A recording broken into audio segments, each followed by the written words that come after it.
Assalamualaikum warahmatullahi wabarakatuh. Hai para siswa, apa kabar? Semoga kalian sehat selalu. Di masa pandemi ini, saya akan menjelaskan apa yang dimaksud dengan ragam seni budaya.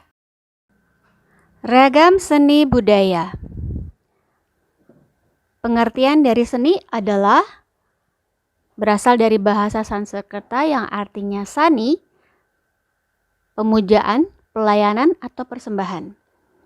Dan pengertian budaya dari bahasa Sanskerta yang artinya budaya sesuai terkait dengan budi dan akal manusia.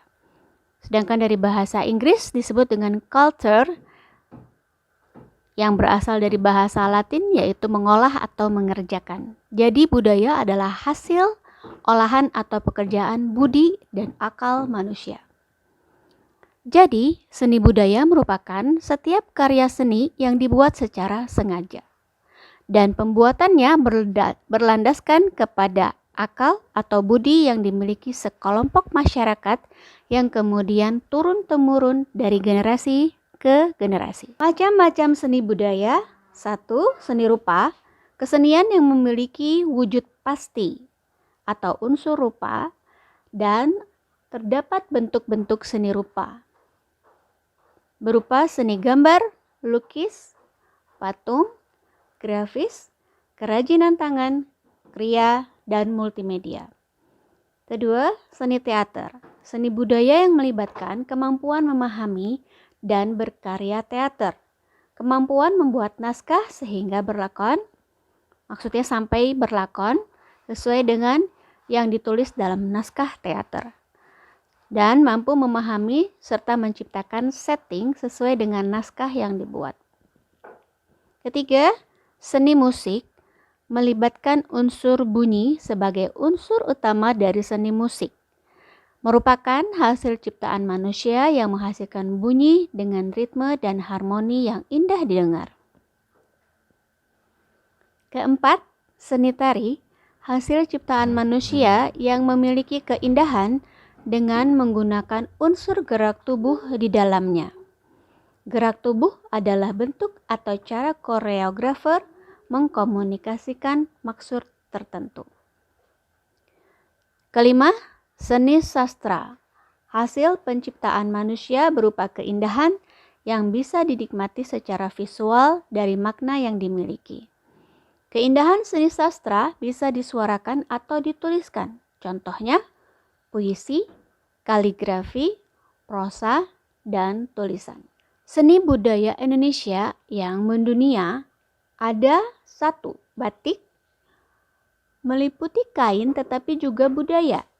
Dan teknik ini diakui oleh UNESCO pada 2 Oktober tahun 2009 sebagai Hari Batik Nasional.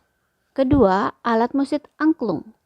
Salah satu alat musik tradisional yang berasal dari Jawa Barat ini diakui oleh UNESCO sejak tahun 2011. Bunyinya yang unik membuat mendunia dan banyak negara telah mempelajarinya hingga menggunakannya sebagai alat ajar di sekolah. 3. Kesenian wayang kulit.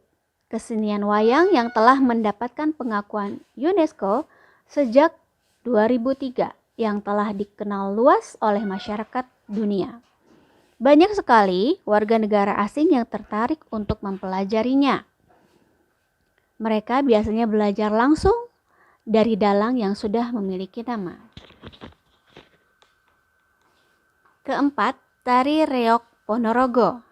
Kesenian reog selalu dihubungkan dengan kerajaan Majapahit yang ingin menyatukan Nusantara. Reog masih kental dengan hal-hal yang berbau mistik dan gaib dalam pertunjukannya. Sempat diakui oleh negara tetangga, tetapi reog tetap lestari di Indonesia. Kelima, tari kecak. Tari tradisional Bali ini populer di kalangan wisatawan dunia. Kebanyakan mereka tahu setelah berkunjung ke Bali. Nama kecak berasal dari kata cak atau api, yang disebut juga dengan fire dance, merupakan pertunjukan tari massal yang disertai sendra tari di dalamnya. Keenam, tari saman, merupakan salah satu tarian yang berasal dari suku Gayo di Aceh Tenggara. Unik karena hanya menampilkan tepukan tangan dan liukan anggota tubuh. Telah diakui sebagai warisan budaya yang perlu perlindungan mendesak pada tahun 2011 oleh UNESCO. Ketujuh, keris. Keris merupakan senjata tradisional khas dari Indonesia yang diyakini mengandung kekuatan supranatural. Dahulu, senjata ini sering digunakan oleh anggota keluarga kerajaan sebagai pusaka yang disucikan.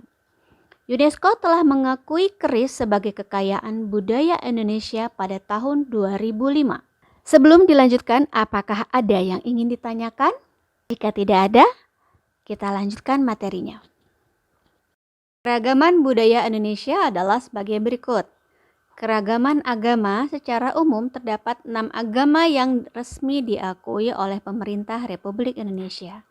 Agama-agama tersebut terdiri atas Islam 87%, terdapat di Aceh, Pulau Jawa, Nusa Tenggara Barat. Kristen 7%, terdapat di Sumatera Utara, Sulawesi Utara, Papua, Papua Barat, dan Maluku. Katolik 3%, berada di Nusa Tenggara Timur dan Kalimantan Barat. Hindu 1,7%, berada di Bali. Buddha 0,7%, berada di DKI Jakarta. Dan Konghucu 0,05%, berada di Bangka Belitung. Keragaman bahasa. Penduduk Indonesia dalam kesehariannya menggunakan bahasa daerahnya masing-masing. Sensus penduduk mencatat berbicara dengan bahasa daerah 79,45%, bahasa Indonesia 19,94%, dan bahasa asing 0,35%. Adapun provinsi yang mayoritas menggunakan bahasa Indonesia adalah DKI Jakarta, Papua Barat, Kepulauan Riau, Sumatera Utara, dan Kalimantan Timur. Jika menurut jumlah penuturannya, bahasa yang terbanyak digunakan adalah sebagai berikut, ada di tayangan. Keragaman budaya dan adat istiadat. Keragaman ini dikategorikan oleh Van Vollenhoven menjadi 23 suku bangsa yang umum diketahui, yaitu sebagai berikut. Keragaman ras dan etnik. Keragaman ras dan etnik di Indonesia dimulai sejak sekitar 20.000 tahun yang lalu. Adapun keragaman tersebut terdiri atas sebagai berikut. Ras Mongoloid, ras Melayu tua, ras Melayu muda, ras Papua Melanezoid, ras Negroid, dan ras Wedoid. Jawablah pertanyaan di bawah ini. Pertanyaan pertama, Tuhan menciptakan perbedaan pada setiap manusia dan perbedaan itu merupakan A. Suatu masalah yang wajib kita hindari, B. Anugerah Tuhan yang harus kita syukuri, C. Suatu masalah yang perlu menjadi perhatian, D. Suatu kondisi yang perlu diwaspadai. Kedua, keragaman dalam masyarakat apabila tidak dibina dengan baik akan menjadi permasalahan karena akan menimbulkan perasaan kedaerahan dan kesukuan yang berlebihan yang berakibat A. Mengancam keutuhan bangsa dan negara, B. Merupakan identitas dan jati diri dan diri bangsa Indonesia, C. Mengabaikan kepentingan nasional, D. Mengabaikan program pemerintah pusat. Pertanyaan ketiga, ditinjau dari aspek sosial budaya, penjelasan bahwa masyarakat Indonesia diwarnai oleh berbagai macam perbedaan, yaitu perbedaan A. Suku, ras, agama, budaya, dan bahasa, B. Suku, ras, mata pencaharian, budaya, dan bahasa. C. Jumlah kekayaan, ras, agama, kebudayaan, dan bahasa. D. Suku, nasib, dan cita-cita, agama, kebudayaan, dan bahasa. Soal terakhir. Keberagaman suku, agama, ras, dan antar golongan yang terjadi di Indonesia harus kita maknai sebagai A. Aset nasional, B. Perbedaan yang unik, C. Alat politik, D. Kodrat manusia. Sekian materi tentang ragam seni budaya, semoga kalian semakin paham. Jangan lupa jawab pertanyaan yang tadi diberikan oleh saya.